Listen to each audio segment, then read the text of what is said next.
A very good afternoon students. आज time हो रहा है यहाँ पे हम 1:25 पीएम लिख लेते हैं और हमारे पास आई थिंक 14 जून हो गए। जस्ट चेक इट, आज आई थिंक संडे है।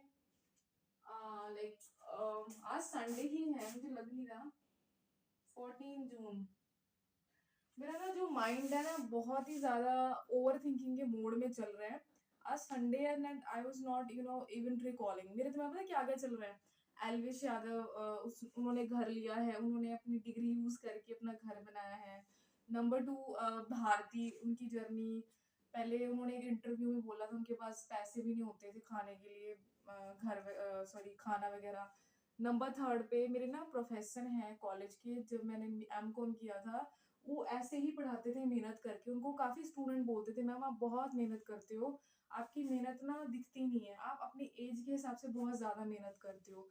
नंबर फोर, मेरे जो मामू हैं उनकी मेहनत मुझे दिखाई दे रही है, वो कैसे मेहनत करते हैं। ऐसे मेहनत, मतलब नंबर फाइव ये है कि हम कौन से फील्ड में खड़े हैं। अब मैं घर में हूँ एंड मेरे दिमाग में यूट्यूब भी चल रहा है, मेरे दिमाग में मेडिकल की बातें भी चल रही है, because I was so much attracted toward this particular field. Number six पे ये जो चीज हो रही है वो ये मेरे पेरेंट्स के साथ भी हुई थी, उन्होंने भी फील्ड का कुछ पता नहीं था।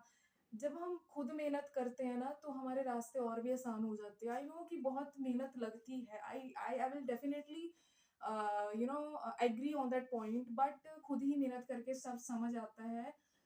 जब आपके पेरेंट्स बोलते हैं तो आपको वो स्ट्रेस लगता है, और जब आप पे खुद पे बीतती है ना तो उनका जो चिंता करना था वो सच हो जाता है।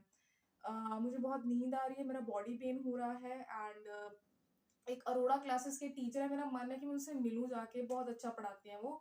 15 साल से जब मैं स्कूल में थी, आई थिंक वो तब बड़े थे मेरे से। तो बेसिकली होता क्या है कि मैं उस सब्जेक्ट को बहुत लाइटली लेती थी, यार कोई बात नहीं, ये सब्जेक्ट तो ट्यूशन में। पर उन्होंने क्या किया, कोचिंग सेंटर खोल लिया। एंड मेरे को ये चीज मेरे मामू ने 15 साल पहले बोली थी। मैं ना अपने घर की बातों को इग्नोर बहुत करती हूँ। मुझे ऐसा लगता है मुझे एक्टिंग में जाना चाहिए था। सच बताऊं, I was a completely literally actor in side my self, मेरी आत्मा में एक्टर है। अभी मैं गाना सुन के आई थी सैफ अली खान प्रीति जिंटा का। Preity Zinta is looking like a Hania Aamir. Hania Aamir को आपने देखा है ना, जो सब बच्चे देख रहे हैं। भगवान कुदरत उनको एक एक्टिंग के रूप में बना के भेजता है। सुंदरता तो होती है उनके पास, जैसे आपके पास पढ़ाने का टैलेंट है, आपको चीजों को एनालाइज करने का टैलेंट है, उस पर मेहनत करनी पड़ती है ना। तो ये चीज हम कर रहे हैं, और हम जिस भी फील्ड में, हम उस फील्ड का हिस्सा बनना पड़ेगा, इधर उधर की नहीं सोचनी पड़ेगी। अगर हम मेडिकल में जाते हैं तो वहां पे केवल वही चीजें होती हैं। अगर यूट्यूब पे बात करें, वहां पे केवल वही चीजें एक्टिंग वगैरह से रिलेट। अब हम बात करेंगे जिस इंडस्ट्री की, वो है हमारी accounts industry, that is very important. इतनी दुख भरी स्टोरी सुनाने वाली हूँ मैं, जो मेरी फैमिली ने, ओ माय गॉड, तब से देखी है जब मेरे नानी मम्मा थे, उनके मम्मा थे। मतलब ये चीजें अगर कोई फिल्म आर्टिस्ट बनाएगा, इस पे फिल्में बन जाएंगी, लोग बहुत ही ज्यादा इस चीज को देखेंगे, उसकी फिल्म, उन आर्टिस्ट की फिल्म अच्छे से बन जाएगी। उसको लिखने वाला एक राइटर होता है। और अकाउंट्स के नाम पे मुझे काफी फर्म नजर आ रही है। रास्ते में मैं जब गई थी तो वहां पे एक सीए फर्म नहीं होती, बड़ी बड़ी कंपनीज होती हैं, चार्टर्ड अकाउंटेंट ऑफ इंडिया होता है, वो मुझे रास्ते में नजर आ रहा है। तो मुझे विजुअलाइजेशन आ रही है, मेरी विजुअलाइजेशन काम आ रही है। But on the point is that अब हम जो क्वेश्चन करने जा रहे हैं that is the net profit वाला क्वेश्चन है। स्टेटमेंट मैं आपको जस्ट अभी बताती हूँ, जस्ट वेट।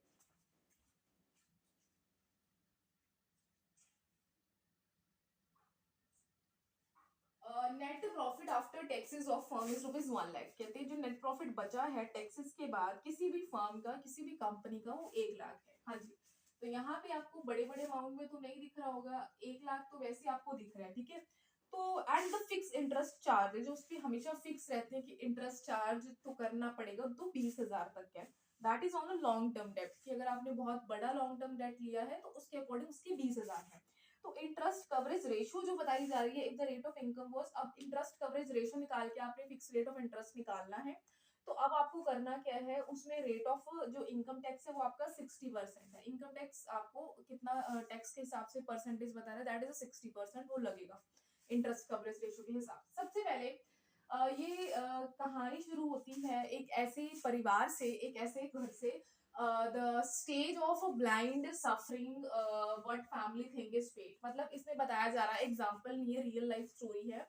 कि वो फैमिली ये समझती थी कि वो जो भी हो रहा है वो किस्मत से हो रहा है। फेट मतलब होता है किस्मत, ठीक है? A household before they understand the vocabulary of this question, they are in a working day and night in a market, handling cash, hiding whatever is left inside an almirah box.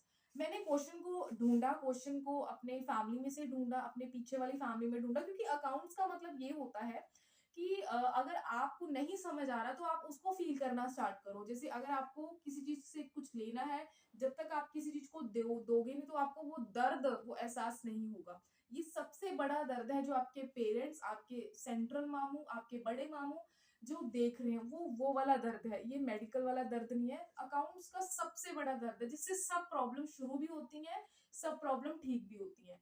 तो सबसे पहले एक question मैंने बनाया, उसमें था कि एक हाउस होल्ड है जिसको इस क्वेश्चन के बारे में नहीं पता था, इस क्वेश्चन के बारे में जो अभी मैंने बोला है, ठीक है?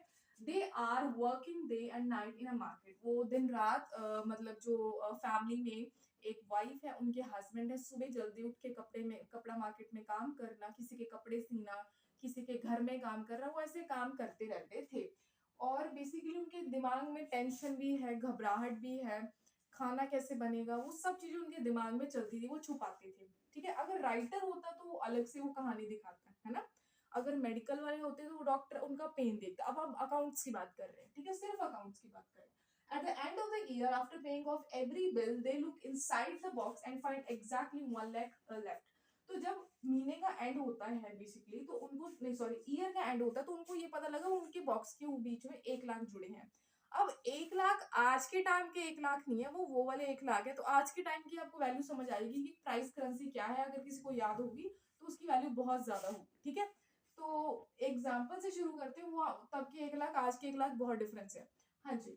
तो उसमें ये पता चल रहा है कि उनको पता लगा कि 1 लाख बॉक्स बॉक्स में, जब वो पहले टाइम में नेचुरली लोग क्या करते थे, बॉक्स यूज करते थे, या बेसिकली किसी कपड़े में छुपा देना, संदूक में बंद कर देना, किसी मिट्टी में दबा देना, वो उनका एक नेचुरल बैंकिंग प्रोसीजर था।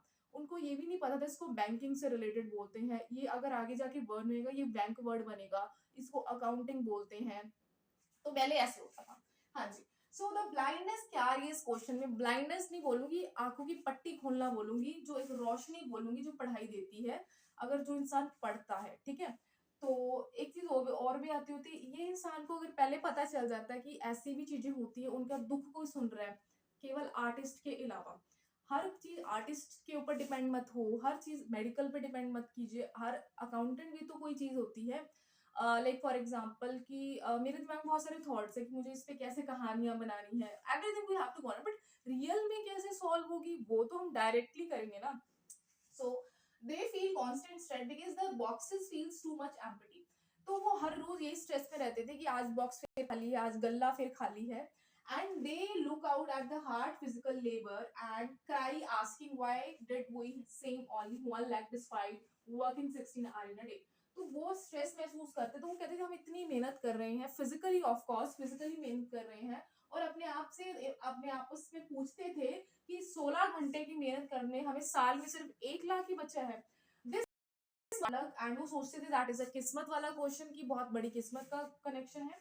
सो they can't see invisible hands that reach into their boxes because it was before it was closed. तो आजकल भी लोग ऐसे ही हैं, मेरी फैमिली में बहुत ज्यादा लोग ऐसे ही हैं जो उनको लगता है कि सब भगवान के कारण हो रहा है। और सबसे बड़ी बात तो ये है कि हर चीज भगवान के अकॉर्डिंग